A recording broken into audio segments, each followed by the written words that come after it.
इस वक्त हम माननीय विधायक नीतीश मिश्रा जी के साथ हैं और इस वक्त में आप भारत की देख ही रहे हैं कि काफ़ी बीजेपी के लिए हैपनिंग रहा इस बार।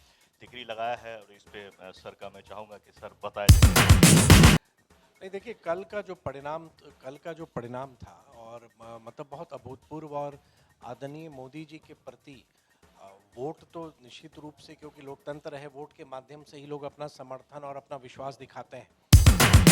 जनादेश ने ये किया कि मोदी जी प्रत्येक लोगों के दिल में बसते हैं और बहुत सारे राजनीतिक दलों ने फ्रीबीज की बात की कि हम ऐसा कर देंगे, ये बांट देंगे, लेकिन तमाम लोगों का विश्वास मोदी जी के साथ रहा। और जो कल से एक मोदी गारंटी की बात हो रही है ना कि मोदी जी हैं, तो ये मोदी जी की गारंटी एक विश्वास सबसे बड़ी बात है। देखिए, जनप्रतिनिधि के या अपने नेतृत्व के प्रति विश्वास होना बहुत बड़ी बात है। तो इन राज्यों के परिणाम ने उसको दिखाया है और आने वाले समय में अब 3-4 माह बाद ही हम लोग लोकसभा चुनाव में जाएंगे।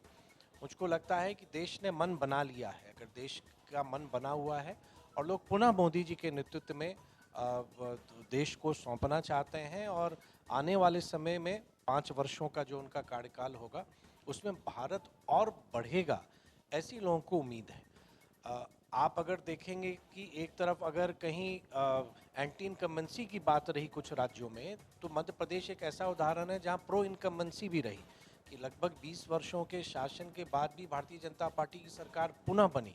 तो लोगों का विश्वास है गुड गवर्नेंस में कि भारतीय जनता पार्टी एक स्वच्छ शासन देती है, लोगों का कल्याण की बात करती है। और आदरणीय मोदी जी की जो सोच है कि समाज के सभी वर्गों के लिए, सभी धर्म के लोगों के लिए एक रूप से योजनाओं का निर्माण किया जाता है, उसकी डिलीवरी की जाती है और उसका लाभ सबों को मिलता है। कहीं न कहीं जिस तरह की बदलाव देखी गई है और जिस तरह से राज्यों में लोग विश्वास कर रहे हैं, क्या आने वाले वक़्तों में वैसे तो 24 के लिए ये पक्का हो रहा है कि पूरे फेज़ से मोदी जी को लोगों ने पसंद किया है। क्या बिहार में भी ऐसा सत्ता परिवर्तन देखने को मिल सकता है कि सिर्फ़ बीजेपी अपने बलबूते पर यहाँ ऐसा कर ले? देखिए, निश्चित तौर पर भारतीय जनता पार्टी, और मुझको लगता है कि भारतीय जनता पार्टी से ज़्यादा बिहार के लोग चाहते हैं कि एक बार भारतीय जनता पार्टी के नेतृत्व में भी वो सरकार को देखें। पिछले 33 वर्षों में भले भारतीय जनता पार्टी भी कुछ समय तक सरकार में रही है, लेकिन वो ड्राइविंग सीट पर भारतीय जनता पार्टी नहीं थी।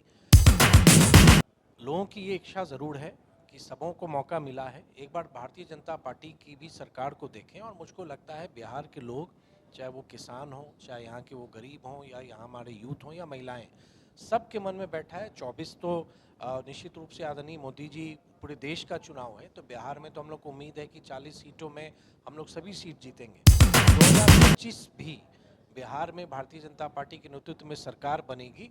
और ये सिर्फ मेरी भावना नहीं है, मतलब लोगों से मैं मिलता हूँ हर एक जगह, लोगों के मन में है कि एक बार भारतीय जनता पार्टी की शासन भी, भारतीय जनता पार्टी की सरकार को भी वो बिहार में देखें।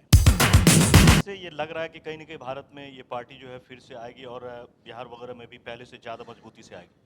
नहीं, एकदम। आप तो अभी देखेंगे कि भारतीय जनता पार्टी तो पिछले चुनाव में भी हम लोगों का प्रदर्शन अच्छा रहा और आने वाले समय में संगठन का काम हमारा हमेशा चलता है और हम लोग तैयार हैं। आज चुनाव हो जाए तो हम आज तैयार हैं। और जिस तरह से हमारी संगठन का हमारा स्वरूप है, और भारतीय जनता पार्टी का कार्यकर्ता सिर्फ चुनाव में सक्रिय नहीं होता है, वो समाज में हर एक लोगों से वो जुड़ा रहता है। उनकी मुसीबतों में वो हमारा कार्यकर्ता वो खड़े रहते हैं। चाहे आप कोविड का भी समय ले लीजिए या कभी भी रचनात्मक कार्यों में हम लोग लगे रहते हैं। तो भारतीय जनता पार्टी के कार्यकर्ताओं को भी आमजन एक सम्मान के साथ देखते हैं और पार्टी पर, भारतीय जनता पार्टी पर विश्वास है कि ये सुशासन देगी, करप्शन फ्री गवर्नमेंट देगी और सबों के लिए काम करेगी। मुझे लगता है कि 2025 एक ऐसा वर्ष हम लोग के लिए होगा जहां बिहार में पहली बार भारतीय जनता पार्टी के नेतृत्व में सरकार बनेगी। और एक बेहतर बिहार के लिए, कि आज का युवा अगर देश के युवाओं की बराबरी पर आना चाहता है, तो उसको एक विजनरी गवर्नमेंट चाहिए जो दूरदर्शिता के साथ वो सोचे, अपने लोगों के लिए सोचे और बिहार को आगे प्रगति पर ले जाए। वो सिर्फ भारतीय जनता पार्टी ही दे सकती है।